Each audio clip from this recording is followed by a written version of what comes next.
I'm reading from Answer to Job by C.G. Jung, the 50th anniversary edition, paragraph 569. In view of this intense personal relatedness to his chosen people, it was only to be expected that a regular covenant would develop, which also extended to certain individuals, for instance, to David. As we learn from the 89th Psalm, Yahweh told him, "My steadfast love I will keep for him forever, and my covenant will stand firm for him. I will not violate my covenant or alter the word that went forth from my lips. Once for all I have sworn by my holiness I will not lie to David." Paragraph 570. And yet it happened that he, who watched so jealously over the fulfillment of laws and contracts, broke his own oath.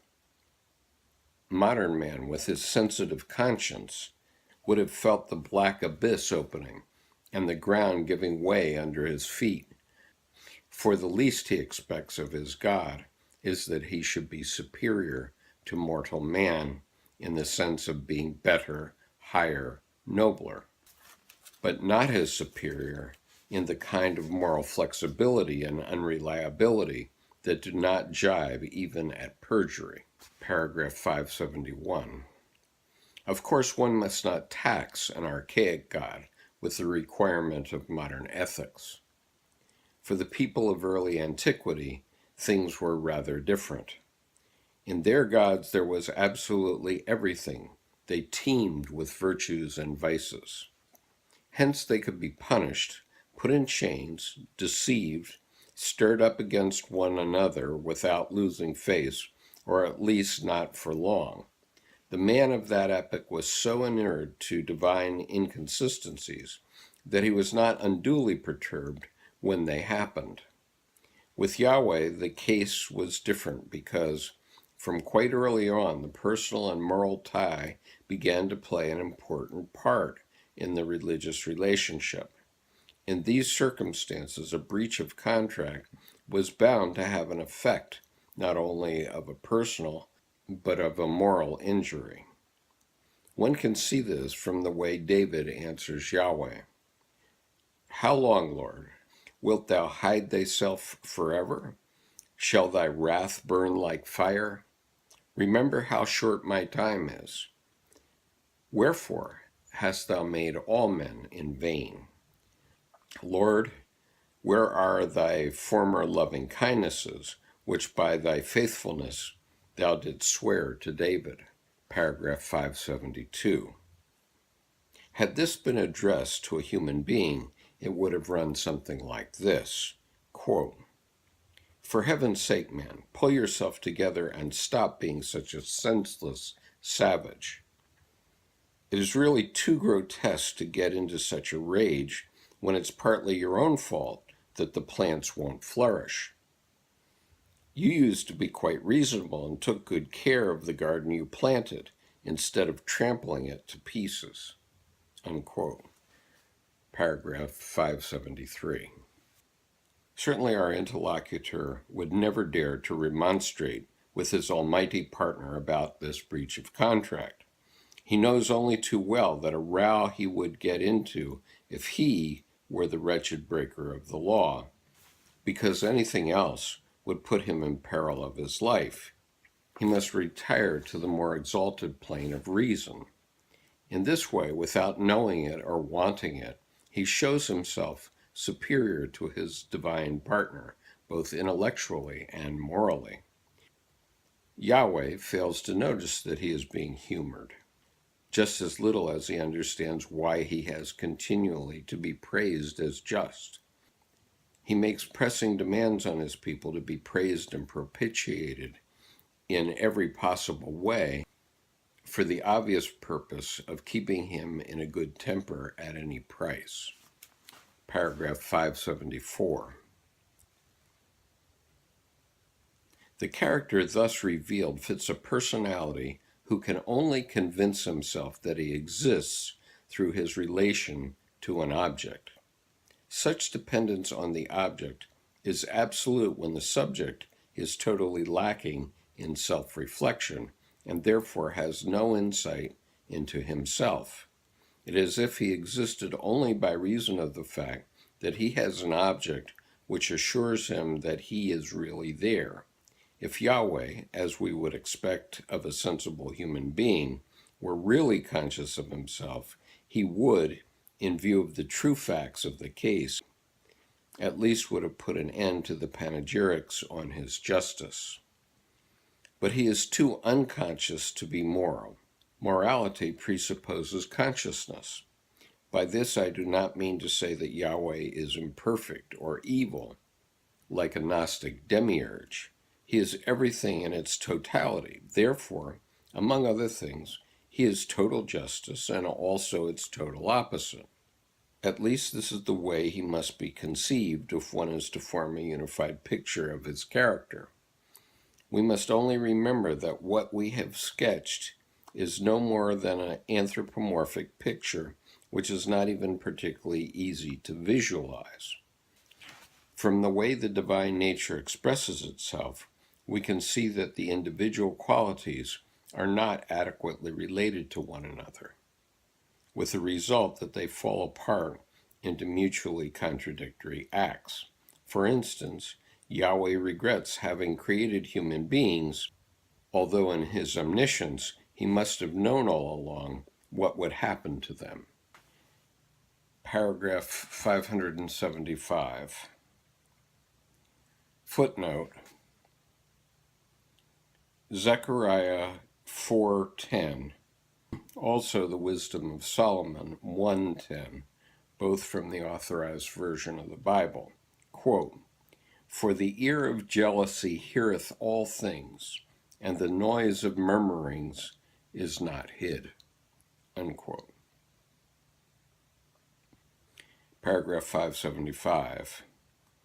Since the Omniscient looks into all hearts, and Yahweh's eyes run to and fro through the whole earth, it were better for the interlocutor of the 89th Psalm not to wax too conscious of his slight moral superiority over the more unconscious God. Better to keep it dark, for Yahweh is no friend of critical thoughts which in any way diminish the tribute of recognition he demands. Loudly as his power resounds through the universe, the basis of its existence is correspondingly slender, for it needs conscious reflection in order to exist in reality. Existence is only real when it is conscious to somebody. That is why the Creator needs conscious man, even though, from sheer unconsciousness, he would like to prevent him from becoming conscious. And that is also why Yahweh needs the acclamation of a small group of people. One can imagine what would happen if this assembly suddenly decided to stop the applause. There would be a state of high excitation with outbursts of blind, destructive rage, then a withdrawal into hellish loneliness and the torture of non-existence, followed by a gradual reawakening of an unutterable longing for something which would make him conscious of himself. It is probably for this reason that all pristine things, even man before he becomes the canal, have a touching magical beauty, for in its nascent state, each thing after its kind is the most precious, the most desirable, the tenderest thing in the world, being a reflection of the infinite love and goodness of the Creator. Paragraph 576.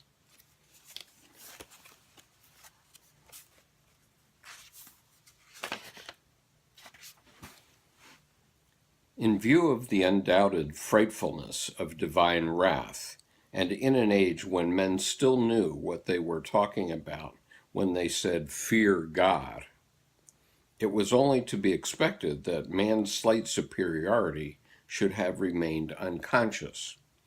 The powerful personality of Yahweh, who, in addition to everything else, lacked all biographical antecedents, his original relationship to the Elohim had long since been sunk in oblivion, had raised him above all the noumena of the Gentiles, and had immunized him against the influence that for centuries had been undermining the authority of the pagan gods. It was precisely the details of their mythological biography that had become their nemesis, for with his growing capacity for judgment, man had found these stories more and more incomprehensible and indecent. Yahweh, however, had no origin and no past except his creation of the world, with which all history began, and his relation to that part of mankind whose forefather Adam he had fashioned in his own image as the Anthropos, the original man, for what appears to have been a special act of creation. One can only suppose that the other human beings, who must also have existed at that time, had been formed previously on the divine potter's wheel, along with the various kinds of beasts and cattle, those human beings, namely, from whom Cain and Seth chose their wives. If one does not approve of this conjecture, then the only other possibility that remains is the far more scandalous one that they incestuously married their sisters, for whom there is no evidence in the text, as was still surmised by the philosopher Karl Lamprecht at the end of the 19th century. Paragraph 577. The special providence which singled out the Jews from among the divinely stamped portion of humanity and made them the, quote, chosen people, unquote, had burdened them from the start with a heavy obligation. As usually happens with such mortgages, they quite understandably tried to circumvent it as much as possible. Since the chosen people used every opportunity to break away from him, and Yahweh felt it of vital importance to tie this indispensable object, which he had made godlike for this very purpose, definitely to himself, he proposed to the patriarch Noah a contract between himself on the one hand and Noah, his children, and all their animals, both tame and wild, on the other, a contract that promised advantages to both parties. In order to strengthen this contract and keep it fresh in the memory, he instituted the rainbow as a token of the covenant. If in future he summoned the thunderclouds, which hide within them floods of water and lightning, then the rainbow would appear, reminding him and his people of the contract. The temptation to use such an accumulation of clouds for an experimental deluge was no small one, and it was therefore a good idea to associate it with a sign that would give timely warning of possible catastrophe.